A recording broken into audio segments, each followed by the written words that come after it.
यथार्थ स्वरूप और भगवान की कथा सुनने से हमें क्या फल मिलता है, इसके बारे में सुना।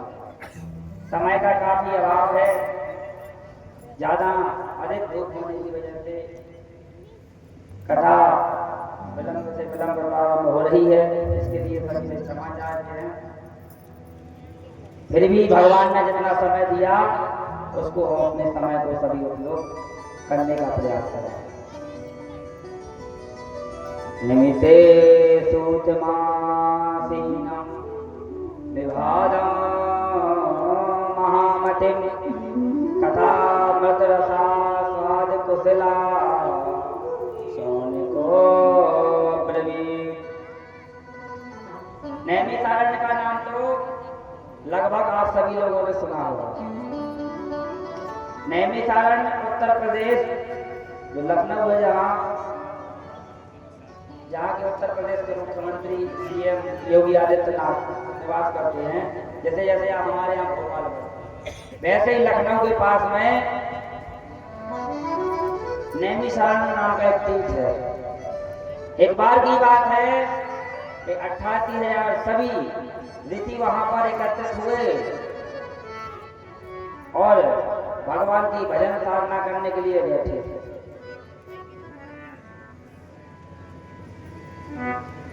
आगे चल के ऐसी भी कथा आती है कि सभी ऋषियों ने सोचा कि हम फिर भी साधना कहाँ करें। तब जाकर के सभी सनक सनंदन सनातन सनत कुमार यह सब ऋषि ब्रह्मा जी के पास गए और ब्रह्मा जी ने एक बल में एक चक्र छोड़ा जो आरण्य में गिरा। आरण्य का मतलब होता है वन। जैसे वो चक्र वहां पर गिरा उस स्थान का नाम पड़ गया नैमिषारण्य। बोलो नैमिषारण्य तीर्थ की। वहीं पर सभी संत लोग हमारे साधना कर रहे थे, जिन्हें सौनक आदि ऋषि भी कहते हैं। उसी समय पर वहां पर श्री सूत जी महाराज का आगमन हो जाता है।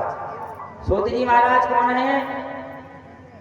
जिनकी उम्र केवल 20 वर्ष लगती है देखने में, पता नहीं, परंतु उनके युग में उनके सामने कितने बार इंद्र बदल चुका है, कितनी चतुर्गियां बदल चुकी। ऐसे सूची महाराज वहां पर आए और जब सूची महाराज का आगमन हुआ तो सभी ऋषियों ने देख करके उन्हें खड़े हो गए और बहुत उनका स्वागत किया। जब ऋषियों ने स्वागत किया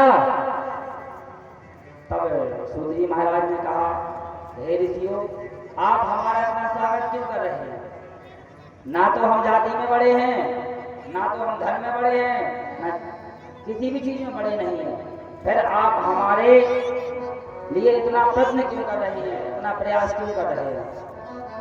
तब सनकादि ऋषियों ने कहा कि धन वृद्धा बल वृद्धा आयु वृद्धा तथैव च सर्वते ज्ञान वृद्धस्य किंकरा शिष्य किंकरा।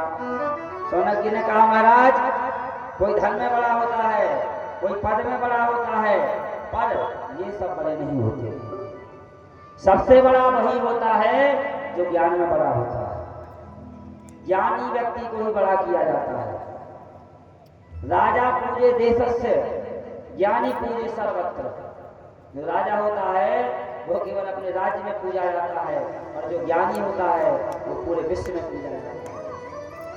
तो बोले, महाराज, आप भले उम्र में छोटे हैं, बड़े जाति में कुछ इतने अच्छे नहीं हैं, पर आप ज्ञान में इतने बड़े हैं कि करोड़ों सूर्यों के समान आपके पास ज्ञान है। अज्ञान ध्वंस विध्वंस कोटि सूर समप्रभा सूताख्या ही कथा सारम मन कर रसायन। महाराज जी, आप हमें ऐसी कोई कथा सुनाइए जिससे हमारा मन, हमारा तन भगवान के चरणों में लग जाए। और महाराज, ये कथा केवल हम अपने लिए नहीं सुना रहे हैं, ना अपने लिए सुनना चाहते हैं। हम ये कथा किसके लिए सुनना चाहते हैं?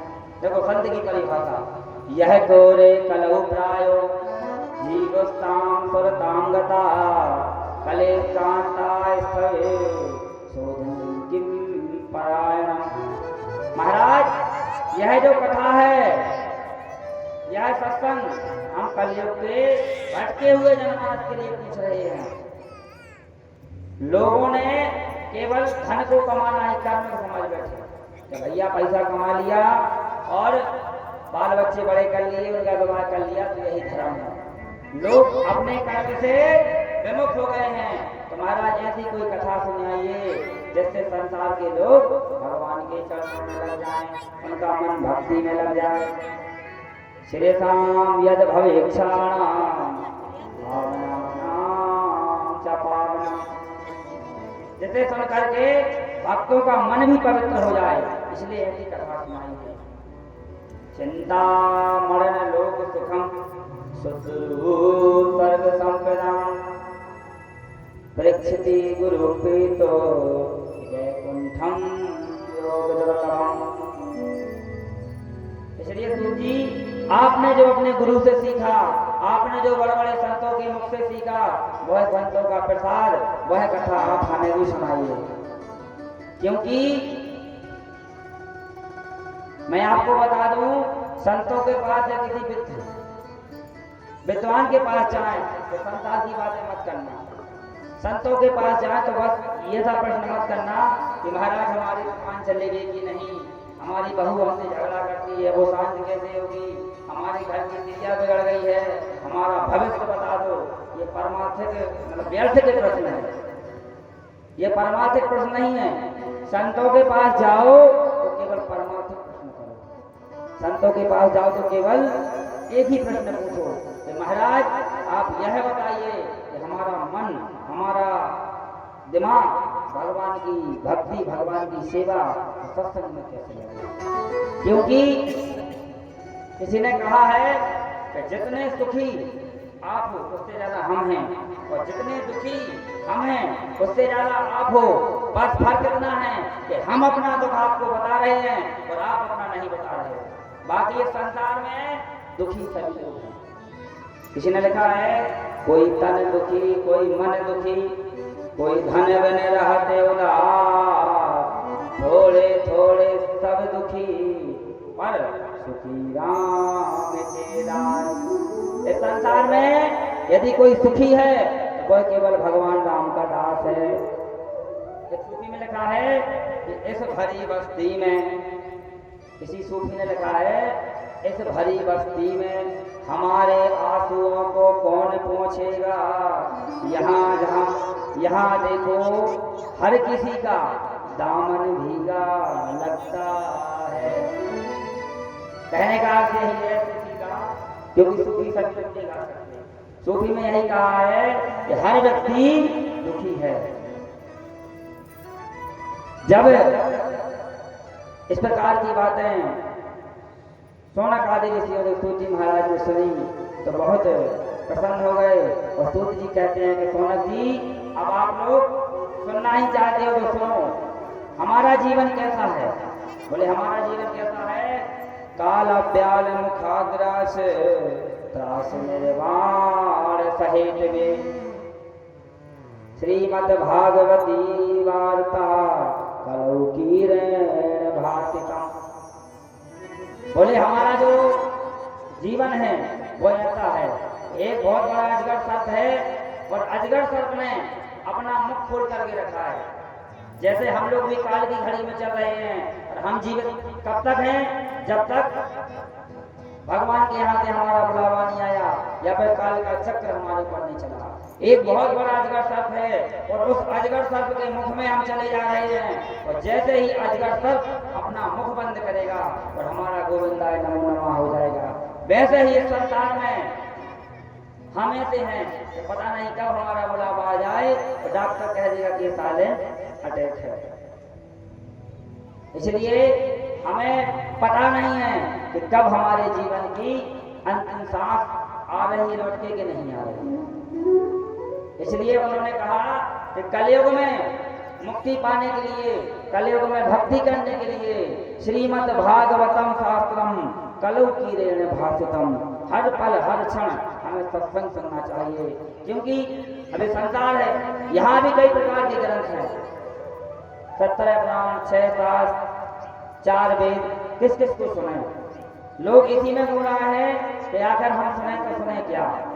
इसलिए व्यास जी ने बताया कि मनुष्य अन्य ग्रंथों का सहारा अगर ना ले पाए, ऐसा नहीं कि उन्हें का सहारा ना ले, यदि मनुष्य अन्य ग्रंथों का सहारा ना ले पाए तो कम से कम केवल भागवत शास्त्र का सहारा ले ले तो उसका कल्याण हो जाएगा। इस प्रकार भागवत जी की महिमा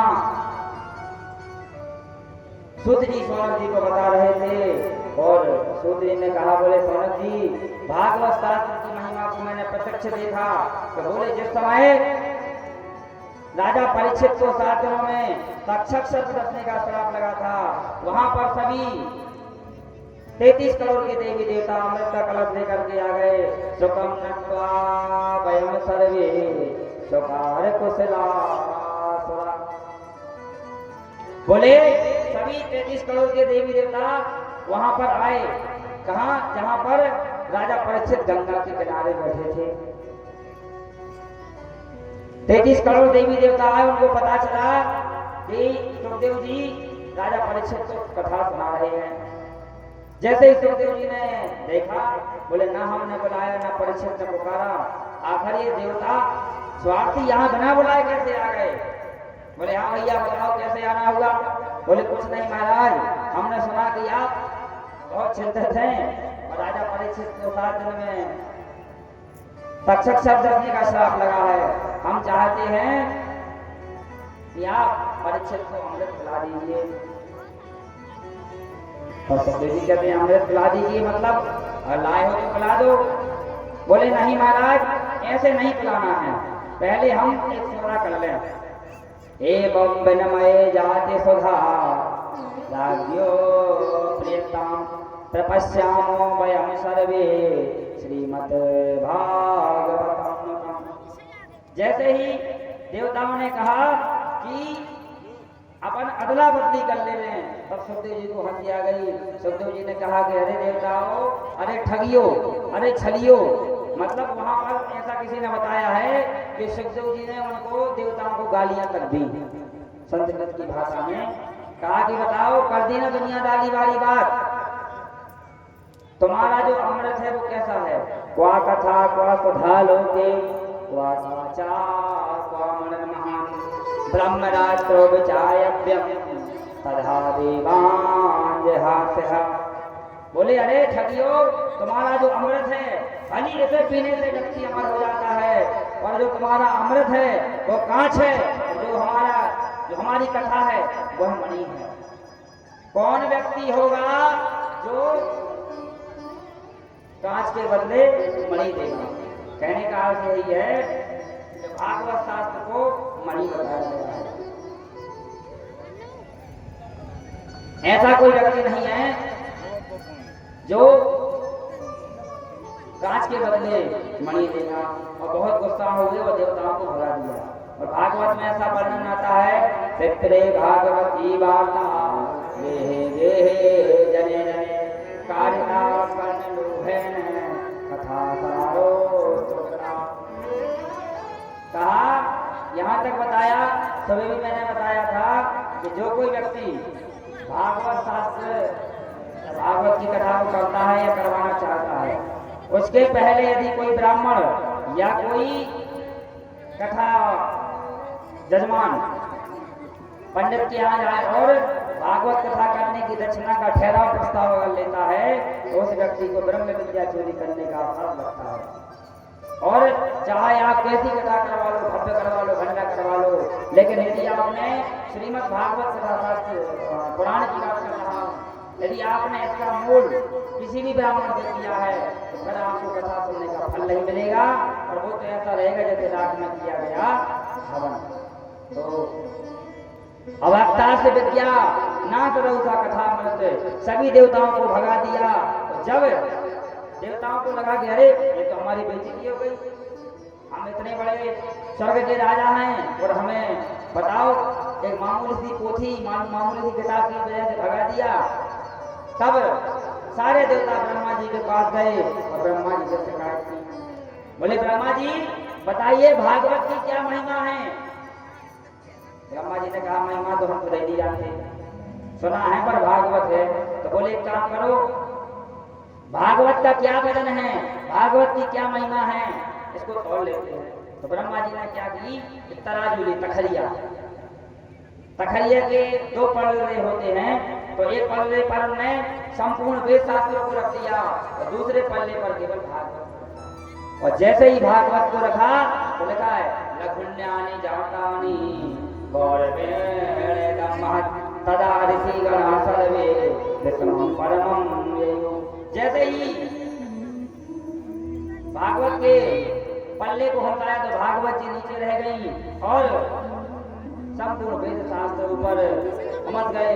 तब ब्रह्मा जी ने कहा कि अरे देवताओं, तुम भागवत को क्या समझ रहे हो, भागवत कोई पोथी नहीं है, भागवत साक्षात भगवान श्री कृष्ण हैं। श्रीमद् भागवतम शास्त्रम प्रत्यक्षा कृष्ण एव ही। बोले साक्षात भगवान श्री कृष्ण ही है। इसके श्रवण करने से मनुष्य का कल्याण हो जाएगा। इसलिए भागवत से बढ़कर और कोई ग्रंथ नहीं है। बोलो भागवत भगवान की जय हो। आगे सूत जी कहते हैं कि वो तो अच्छा रहा कि नारद जी महाराज ने जन जन दिया, जिससे आज हम सबको यह भागवत कथा श्रवण करने का अवसर प्राप्त हो रहा है। तब सौनक जी कहते हैं कि अरे महाराज, आखिर नारद जी को क्या आवश्यकता पड़ी कथा सुनने की। हमने तो नारद जी के बारे में सुना है कि वो 2 घड़ी से ज्यादा टिकते नहीं है। फिर उन्होंने 7 दिन तक कथा कैसे सुनी, आप हमें यह बताइए। तब सूत जी कहते हैं कि एक बार एकदा ही विशालायां चत्वारिशियो मला सत्संगार्थं समायातो ततः नारदम्। बोले एक समय की बात है कि ब्रह्मा जी के मानस पुत्र सनक, सनंदन, सनातन और सनत कुमार, ये चारों भाई जो भगवान के परम लाडले भक्त हैं, ये देखने में तो बिल्कुल बच्चे के जैसे लगते हैं और जहाँ भी जाते हैं चारों भाई केवल एक ही कीर्तन करते हैं। क्या करते हैं? हरि शरणम हरि शरणम हरि शरणम हरि शरणम हरि शरणम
गाने से कुछ नहीं होता, हम लोग रोज गाते हैं। हम लोग तो आप लोगों को गाने के लिए आए हैं।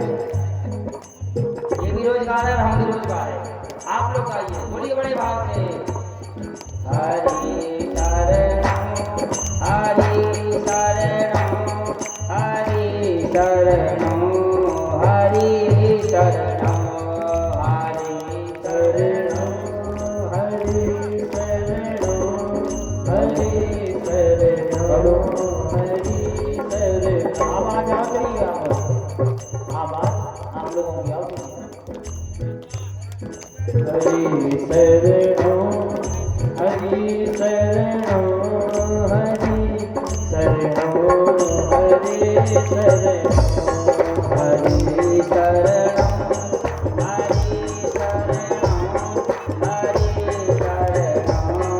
हरि शरणो